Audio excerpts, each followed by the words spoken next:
We were buyers of real estate abroad, and we found we just couldn't see any solutions available, due diligence on the projects abroad, any advice being available to UK buyers. Sometimes people might just get very generic advice based on what the agent is actually, what projects they're working on and what they want to achieve, what they want to sell.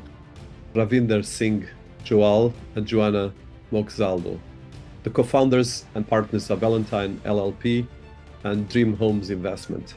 At the moment, we have the legal world becoming more digitized. I know that we've been touching about AI and PropTech, but the reality is a bit more gray than anything. Yeah. One of the challenges going forward is to make sure that the right people are populating the AI tools with the right information. The first thing I would ask myself as a lawyer is, well, who created it? Was it a lawyer? Was it a lawyer that was one of the architects of creating this tool? To me, that's one of the challenges.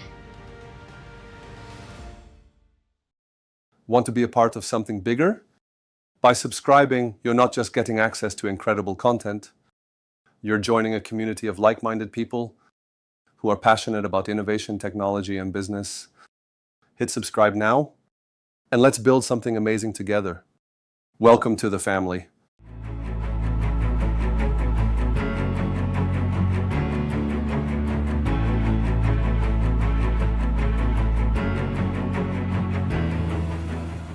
Hello and welcome to the Dinis Guarda YouTube podcast, powered by Citiesabc.com, businessabc.net, and wisdomia.ai. We keep profiling the global leaders, the thought leaders, and the people making a change in the world that is more and more, I would say, disrupted and inspired by technologies, by artificial intelligence, by a lot of different things. But especially what we celebrate in this series and profile is the doers. Today, I'm particularly excited to welcome Ravinder Singh Johal and Joanna Moczadlo, the co-founders and partners of Ballantines LLP and Dreamhome's investment. Joanna Moczadlo is a dual-qualified lawyer, authorized to practice in both the UK and the US, with a distinguished cross-border practice spanning corporate and commercial law, data privacy and information governance, technology and AI, and public sector and public procurement. Joanna provides legal support on AI, blockchain, and smart contracts, helping clients navigate legal frameworks in fintech and PropTech, compliance and governance in tech-enabled business models, and responsible adoption of emerging technologies in multiple sectors. Joanna has experience in white-collar crime and serious fraud, having worked with the Serious Fraud Office on high-value investigations. She is also a respected international speaker on data privacy, AI, fintech, and legal innovation, including the Business ABC AI Global Summit 2025, London, 2nd Global Islamic FinTech Summit 2025, Dubai, Risk Amsterdam 2023, Moderator Future of Global Privacy, and PrivSec London 2023, Panelist EU Digital Regulations. Ravinder Singh Johal is an experienced legal professional with over 20 years of managing large-scale real estate redevelopment projects, including compulsory purchase orders, development agreements with national developers, and the regeneration of residential estates with mixed-use developments. Ravinder has held senior legal roles at several councils, including Basildon Borough Council, London Borough of Hackney, Essex County Council, Dartford Borough Council, and Liverpool City Council, handling property, regeneration, and planning matters. Their co-foundation, Dreamhome Investments, is an international real estate company dedicated to helping a perfect property for buyers and real estate developers. The firm offers exclusive real estate opportunities across prime locations worldwide, besides providing in-house legal support while partnering with Ballantines LLP, a law firm regulated in the United Kingdom. I'm very pleased to welcome to our series Ravinder Singh Johal and Joanna Moczadlo, the co-founders and partners of Ballantines LLP and Dreamhome's investment.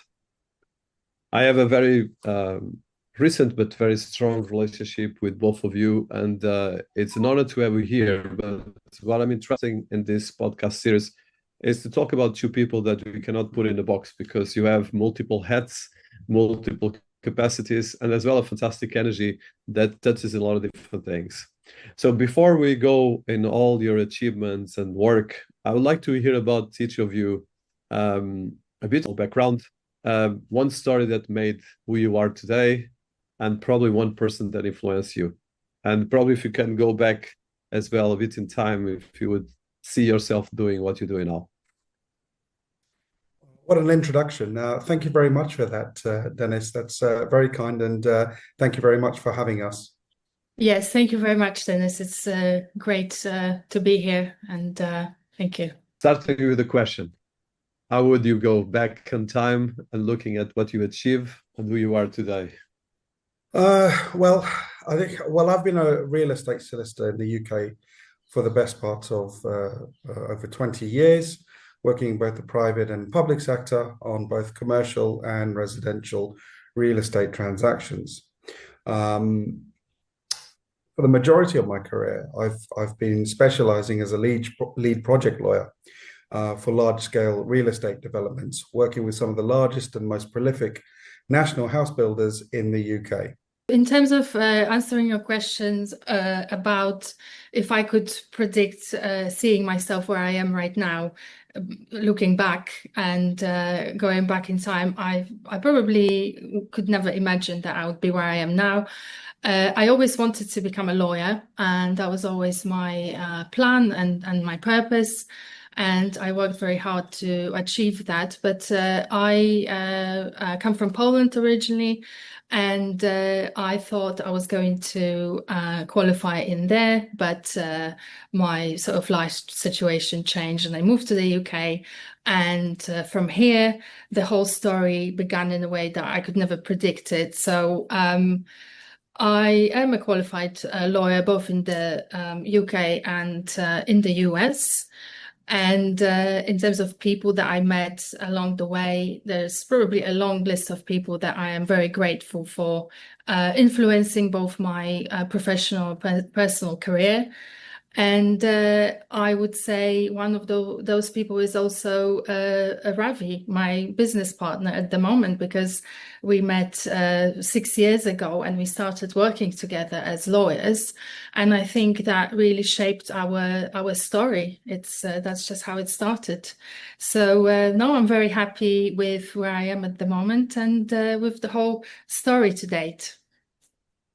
I think when we first met, Joanna, we spoke about synergy and the importance of synergy.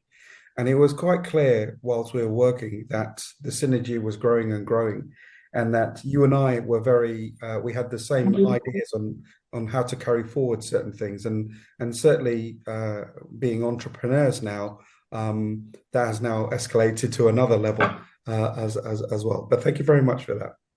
You, both of you, it's very beautiful that you've been inspiring each other, and you create actually quite an interesting interstice between law, real estate, and technology.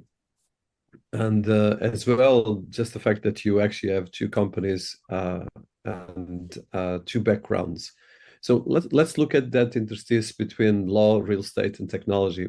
How did you first get involved in this?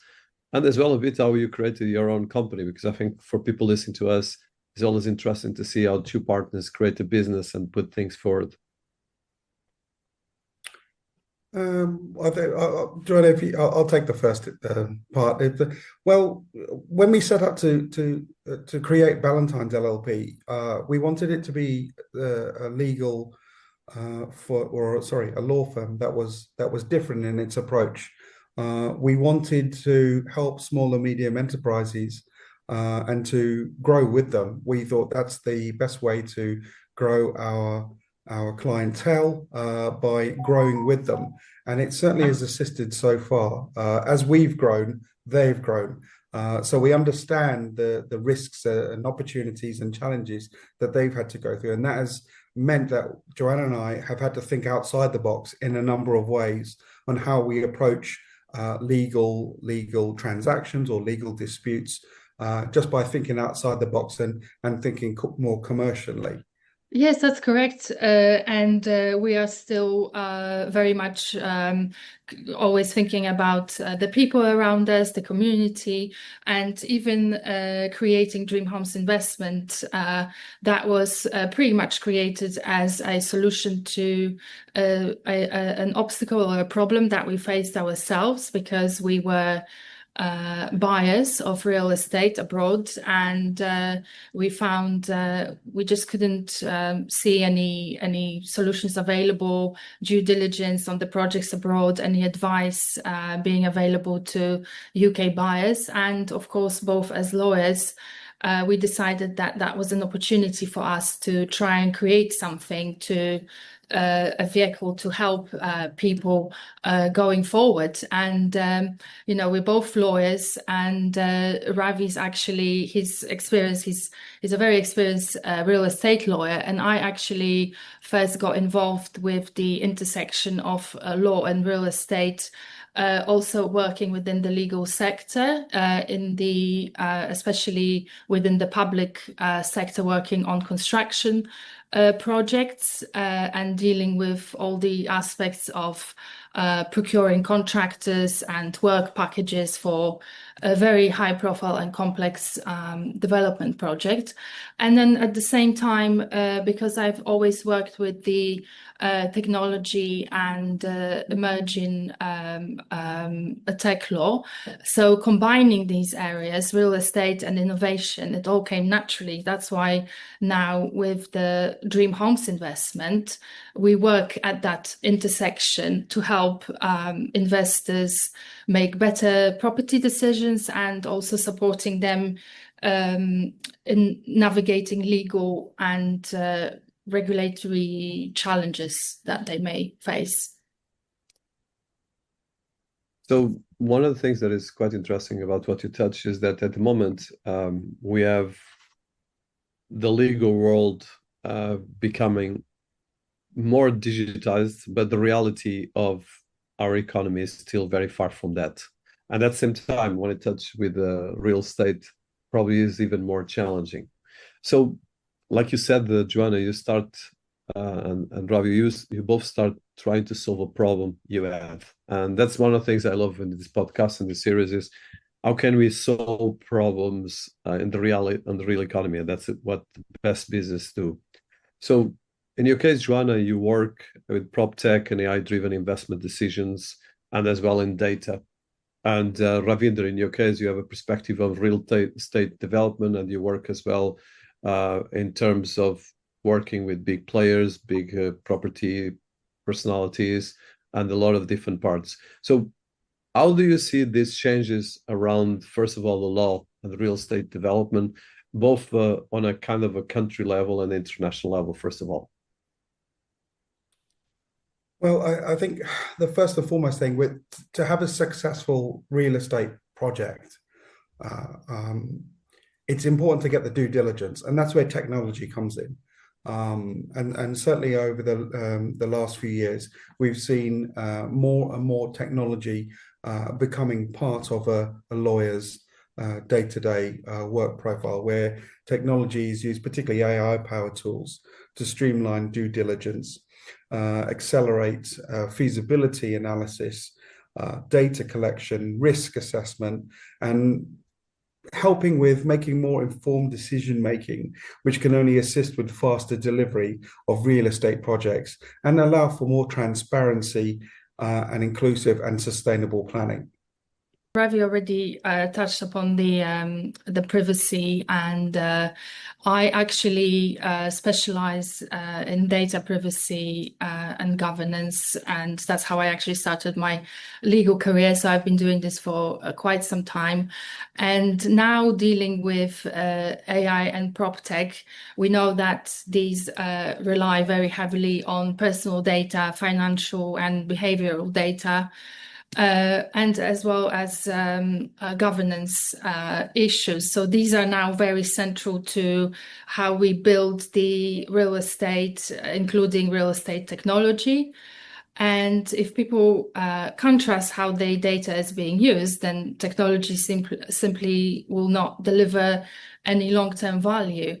So as a law firm at Ballantines LLP, we work with clients to ensure that the privacy is embedded from the outset, which is the privacy by design, and we align all the legal frameworks, including the ones in the UK, in EU and abroad, and with the ones which are reshaping how the data can be shared and accessed and reused across AI and tech-driven sectors. And also at Dreamhome's investment, we apply these principles when evaluating new technologies. So for us, it's not just about innovation. It's like I said, about building trust, ensuring that we have legal compliance in place, and as well as using data in a fair and transparent way.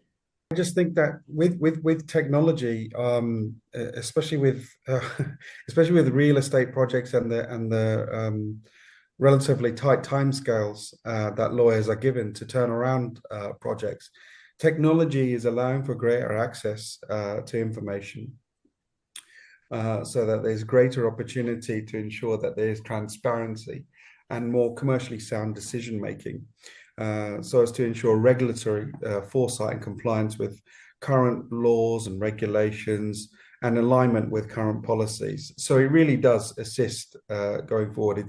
It's well supported and received by lawyers, only just because of the due diligence factor, but also the decision making, and then making sure you align yourself with whatever laws, regulations, or policies are applicable to what you're trying to do. So from this work, and I wanted, just for the sake of our audience, so let's define a couple of concepts. So when we talk about property and AI, we talk about PropTech, which is property technology, and we talk about AI-driven investments applied to property and tech. And there's a lot of different things, like you mentioned, Joanna, in terms of evaluating a property, integrating data. And for instance, one of the challenges that we have is, for instance, if you buy a house, like you guys said, you have to check the registration of the house. You have to look at, okay, what are the papers? Who are the lawyers that did? And for instance, as well, the taxes that you're going to have.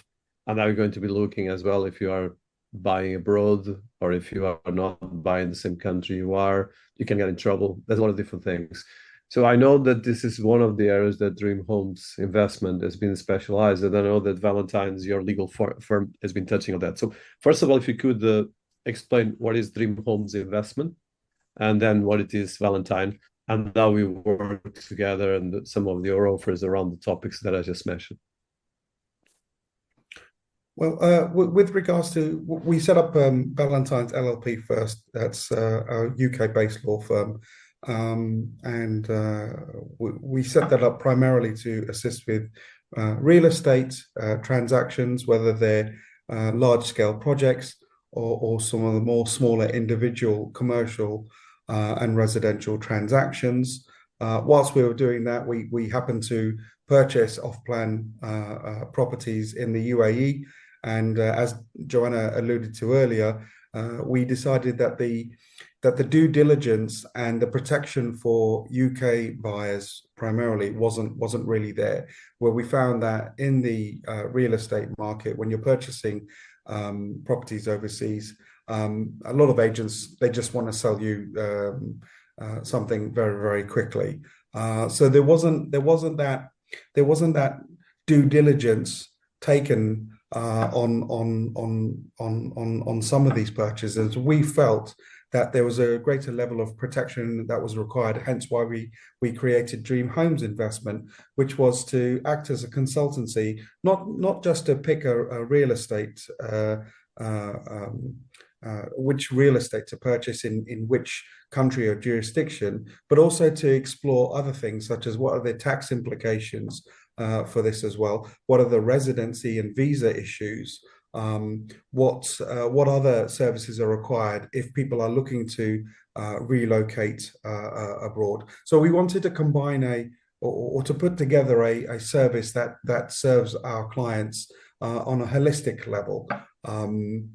And then we've got that, and then with all the developers that we're working with across the world, Ballantines LLP, as a UK law firm, we've conducted the due diligence on their projects. So it gives that kind of endorsement and reassurance to buyers that some of the due diligence has already been done, so they can make more safer and sound decision making on their investments.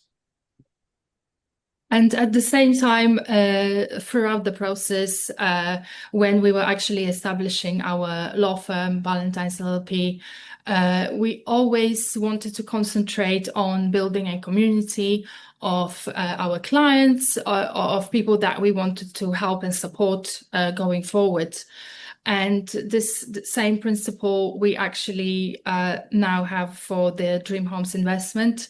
We are trying to help either potential investors, or we also realize that there are so many professionals that really want to work with us. So throughout this whole journey and process, we've managed to build a very large community of investors and also professionals who are supporting us with their expertise around the world in different jurisdictions. So we work very closely, and as Ravi mentioned, like we provide holistic service to our investors because our panel of professionals around the world give advice on tax, citizenship, relocation, different ways to manage your wealth in different countries, setting up specific vehicles for investing in real estate abroad. And I think, as Ravi also mentioned, because we are lawyers, we take due diligence and making sure that all the processes are in place. We're taking it very seriously. So not only that provides some sort of trust in our work with the developers that we're working closely with, but also to our investors, because they know that we are able to provide a sort of one-stop advice on everything. They are covered for legal advice, for any tax implications. And this is what sets us apart from other agents or from other law firms as well. And we are very proud of that. It's funny, really, because in our journey, it's been quite a natural flow of where the next steps have been, and quite surprisingly, that where we started off with a law firm, then we decided to purchase off-plan properties, and then we realized that we can kind of marry both together to give a better service. By having a real estate consultancy that works with the largest developers across the world, but also having a law firm as well to give that kind of credence and legal due diligence required as well. And something that somebody mentioned to me a couple of weeks ago, with a lot of industries, you've got a lot of powerful players that are providing great work and services.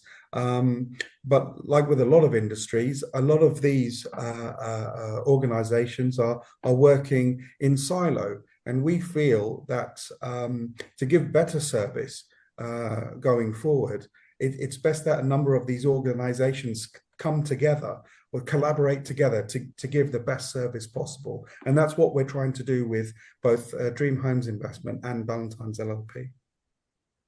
Yeah. Joanna, so you've been deeply involved in data privacy and governance. How do you think these areas intersect with the growing use of AI in PropTech, but as well in real estate in general? Because this is areas that change across countries. There's a lot of geopolitics, and data privacy is an immense challenge for people. But at the same time, most of the people have no clue about these areas. It's one of your areas of expertise. If you could elaborate on that.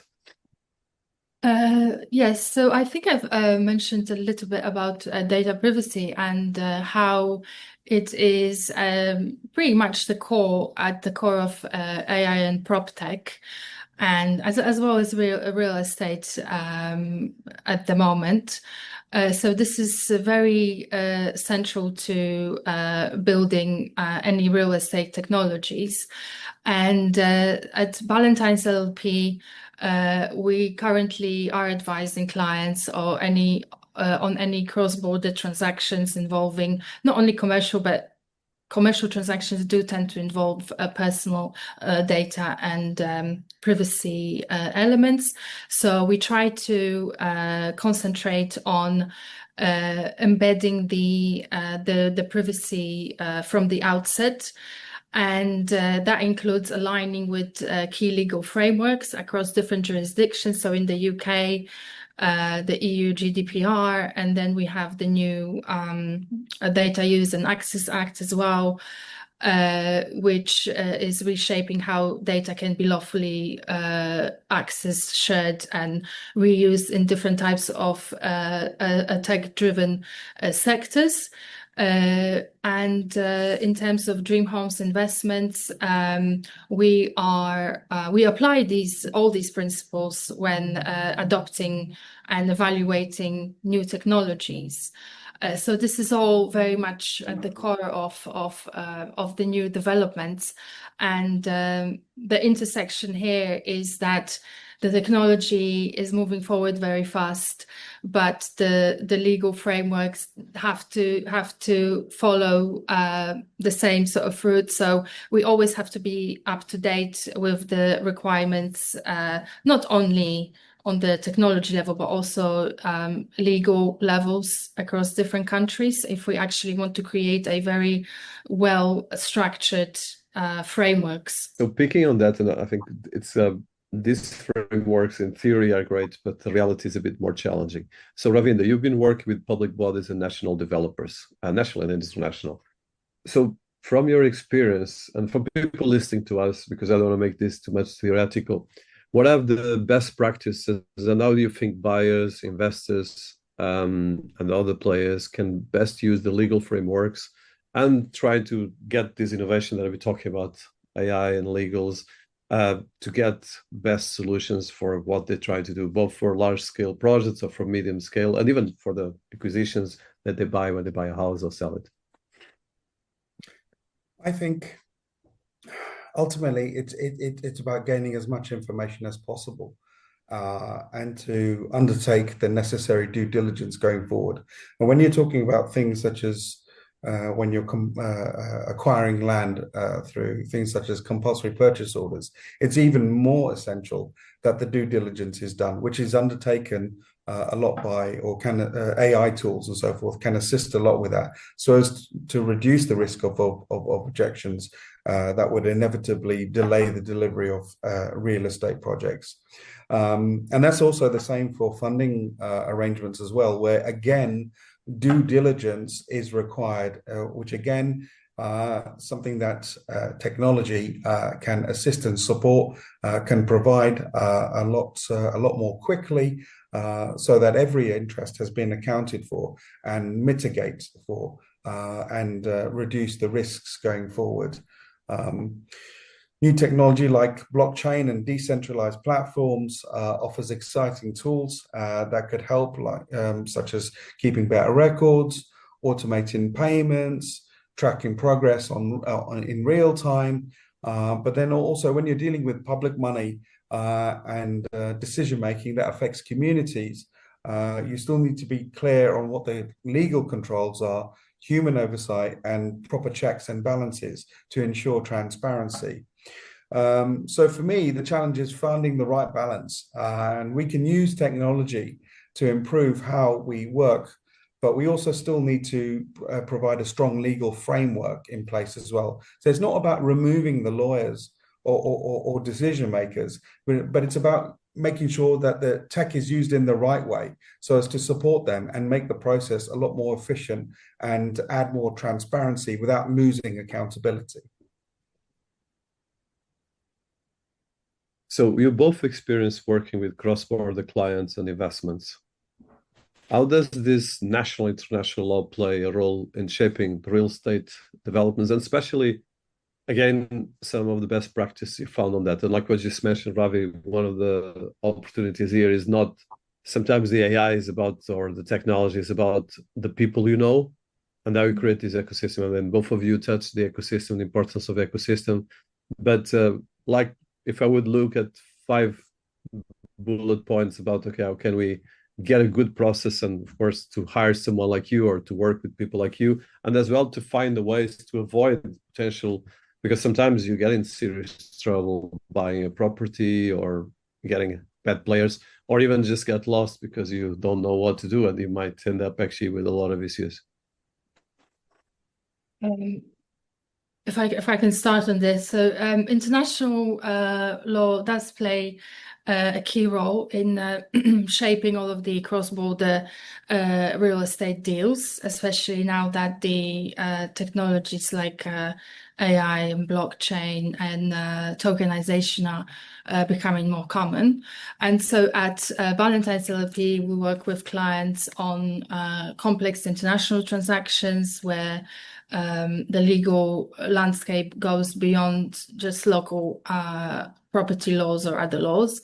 And we're dealing with data protection, international tax, anti-money laundering rules, and digital identity requirements, and it's all done at the same time.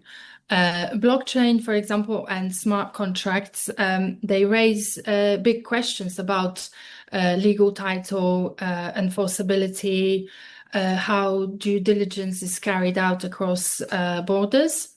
And with AI platforms processing data globally, there are strict rules under different laws, like the EU GDPR and other data privacy regimes internationally. So at Dreamhome's investment, we help investors who are building global portfolios, often across multiple jurisdictions with different rules. So these deals require very careful structuring to manage different regulatory approvals, tax efficiencies, as well as short and long-term risks. And in that context, international law isn't just about compliance, it has to be used as a tool. So when we actually understand it well and apply it well, then it opens doors to new markets and it ensures all the investments are secured and future ready.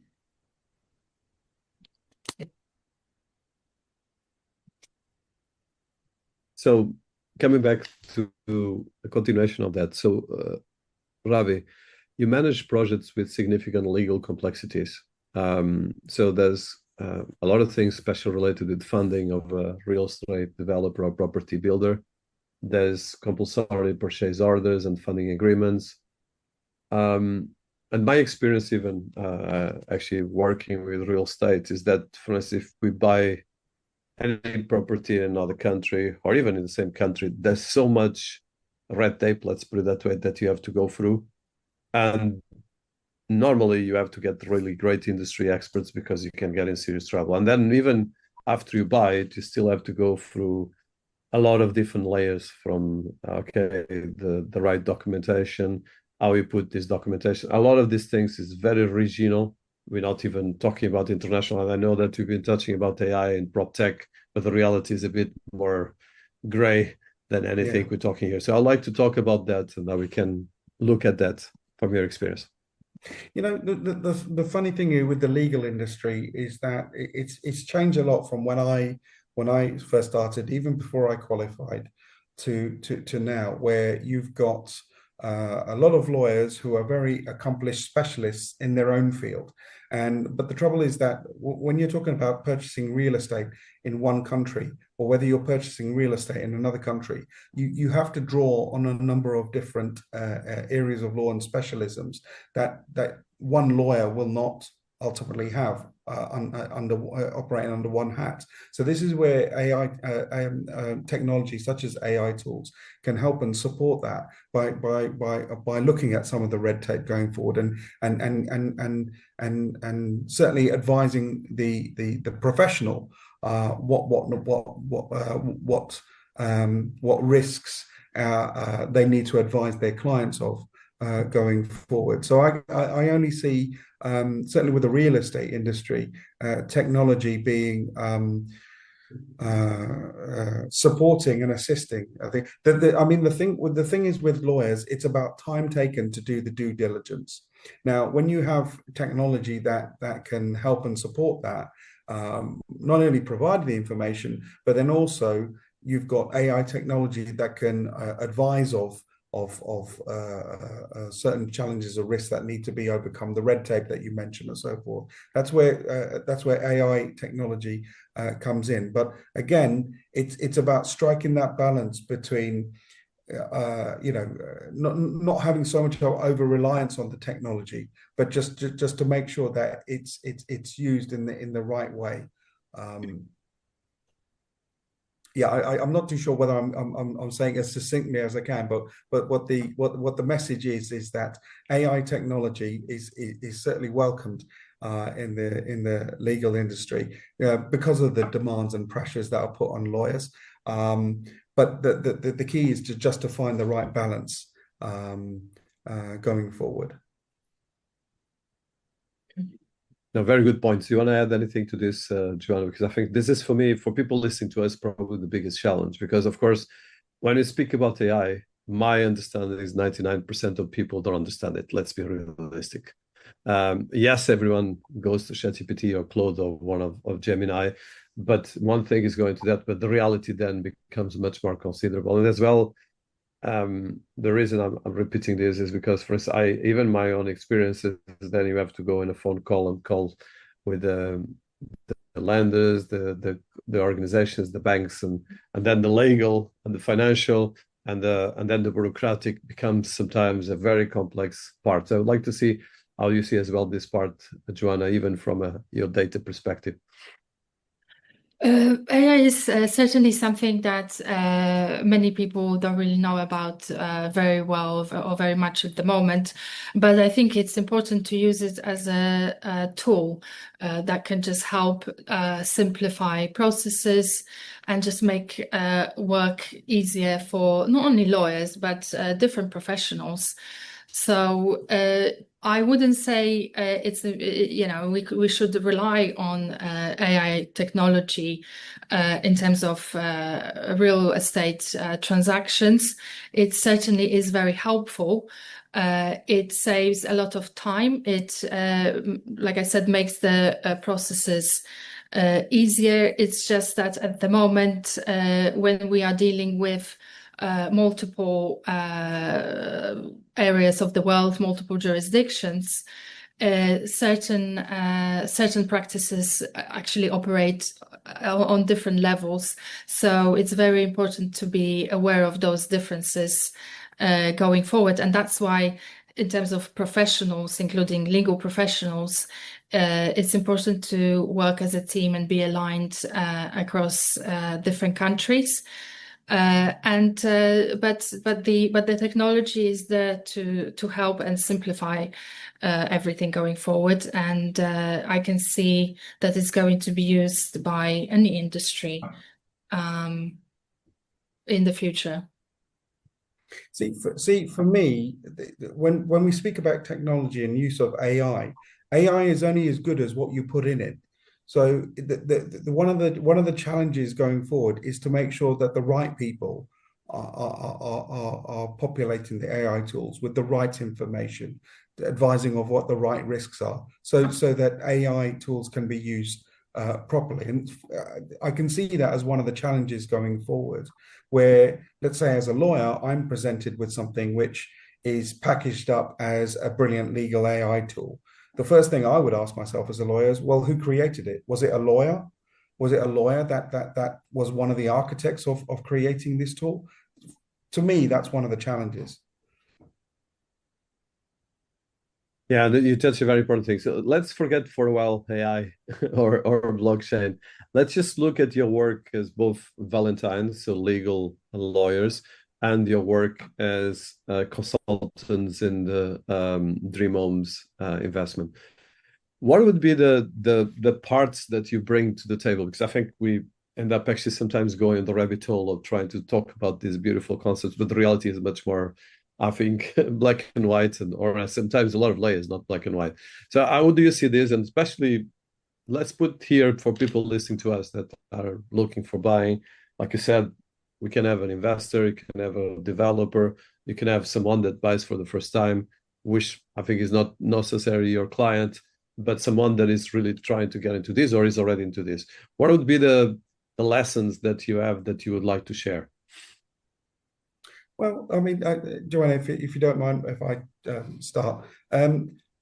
With Ballantines LLP, what we wanted to provide was a more streamlined, cost-efficient service for people who are operating in the real estate industry, whether they are large or small developers, whether they are private landlords. We wanted to provide a no-nonsense, cost-effective service that gives answers. And one of the things that we certainly find, or one of the gaps in the industry, certainly with real estate law, is that a lot of lawyers are not inclined to make or assist clients in making sound commercial decisions. They're not willing to take a view. And for me personally, if you are a commercial lawyer, that is one of the prerequisites of your legal practice. So that's one of the things that we kind of pride ourselves on with Ballantines LLP, is that we will examine what the actual commercial issue or transaction is, and then apply our legal skills and knowledge to it, rather than the other way around. With regards to Dreamhome's investment, what we wanted was to create a holistic service so that if somebody were to purchase real estate abroad, I mean, our message is quite clear.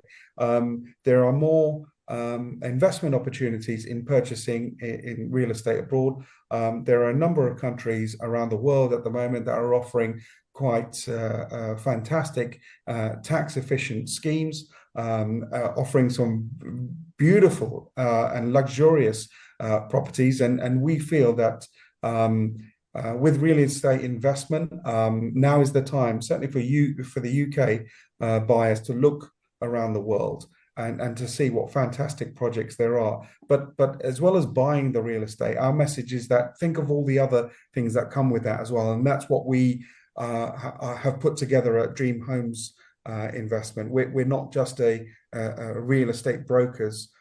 We are a real estate consultancy to talk about all other issues that are associated with the purchase of real estate. Joanna, am I missing anything else? I think you covered quite a bit, Ravi. I think in terms of our experience as well, as lawyers, we cover different areas of law.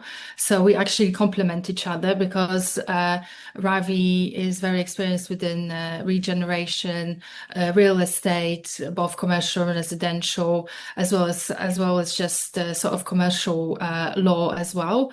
Whereas I'm more focused on commercial contracts, commercial transactions, more of tech and data privacy. And when we come to the regulatory work as well. Yes, and when we come to it, we also both have experience within the private and public sector organizations. So we sort of when we come together, we provide a very good holistic approach to our legal advice, but also in terms of the real estate, where our more commercially focused advice plays a very important role, is that we always try to first understand what our clients actually want to achieve. So whether somebody needs a legal advice, we try to understand, okay, if you're a business, we want to know what your business actually does, what you want to achieve, what's going to be your long-term goal, your short-term goal, and then we can advise you on the best strategies, on various risks and everything that you have to be aware of. And the same goes for our real estate business. We take the same approach with every investor. We try to first understand why they want to invest, what budget they have, and then understanding that, we can then move on to the next step. For example, okay, so what is the best location we can offer? Because we do work with developers across the globe, and we have developments pretty much in different locations, and so that's what we take very seriously as lawyers. We just want to offer this personal touch and bespoke service, because nobody's really interested in just getting one service fit to all. We actually try to be very personal when it comes to it. That is a very important thing. So I want to touch that. So you've been dealing with developers around the world, from Middle East to UK. You touched that, and as well Cyprus, Mediterranean, and others. So what are the challenges that you think developers are facing, and as well, in the other hand, the investors are facing? Because I think at the end of the day, like you said, you created the two organizations to solve both problems. But I think sometimes we have to identify them and voice it, because of course, each person has slightly different problems, but in the end of the day, everyone gets the same problem. And in the end of the day, it's about trust and who you're going to knock on the door that can solve your problem. Yeah, absolutely. I think one of the biggest challenges for developers around the world is that there's just a lot of competition. They're all competing with each other. You've got countries that are competing for foreign investment. So I'll just give an example. When Joanna and I attended the offices of some of the largest developers across the world, and we explained that we are UK lawyers, that we would be prepared to look at their projects, undertake the due diligence, and give that reassurance to UK buyers who are not so, at the moment, there isn't enough professional advice given for people looking to invest in properties abroad. So we felt by giving that strong endorsement on and looking at the history of the developers, looking how they manage their real estate projects, and then talking about the legals and the tax implications and everything else that goes with it, we felt that was the right way to provide advice for people looking to invest in real estate abroad. And that's also the same for people looking to purchase real estate from abroad, looking to purchase real estate in the UK as well. That's exactly correct. And that's one of the examples of how we tend to think outside the box, and how we try to actually consider our clients' business first and foremost. So looking at developers around the world, we see what they actually want to achieve, what they are sort of. Every developer will be different, and they will be known for different features of their developments, of different offerings that they have to individuals. So we try to take that into account and concentrate on that, and see how we can again bring them to the relevant investors that at the same time we can help as well, who are looking for the same thing. So again, this is building the community around our work, and it's also thinking about what both developers and investors may need. And then from the investors' perspective, we understand that people find it very challenging, or just don't really have enough information about investing in real estate abroad. So we're here to actually provide that information and provide different options depending on whatever people are looking for.